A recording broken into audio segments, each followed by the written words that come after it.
হাজারো কর্মপ্রত্যাশী তরুণী এই ভাগ্য বদল চিরায়ত বাংলায় ছড়িয়ে ছিটিয়ে থাকা কোটি প্রাণীর।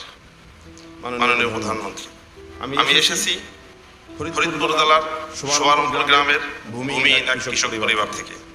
বাবা ভাইদের সাথে অন্যের জমিতে সেচ দেয়া, চুক্তিতে ধান পাট কাটা, ক্ষেত নিড়ানি দেওয়াই ছিল আমার পরিবারের উপার্জনের উৎস।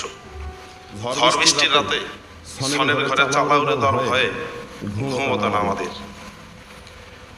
সেই আমারই ইচ্ছা ছিল প্রকৌশলী হবার, কিন্তু বিজ্ঞান বিভাগে পড়াশোনার খরচ চালিয়ে যেতে পারবো কিনা সে আশঙ্কা ছিল। আমার ইঞ্জিনিয়ারিং পড়ার স্বপ্নটা প্রায় শেষই হতে যাচ্ছিল, যদি না রাজশাহী বিশ্ববিদ্যালয়ের ফলিত পদার্থবিজ্ঞান ও ইলেকট্রনিক ইঞ্জিনিয়ারিং এ পড়ার সুযোগ পেতাম। কেননা অর্থের অভাবে কেবল রাজশাহী বিশ্ববিদ্যালয় ছাড়া অন্য কোথাও ভর্তি ফর্ম তুলতে পারিনি।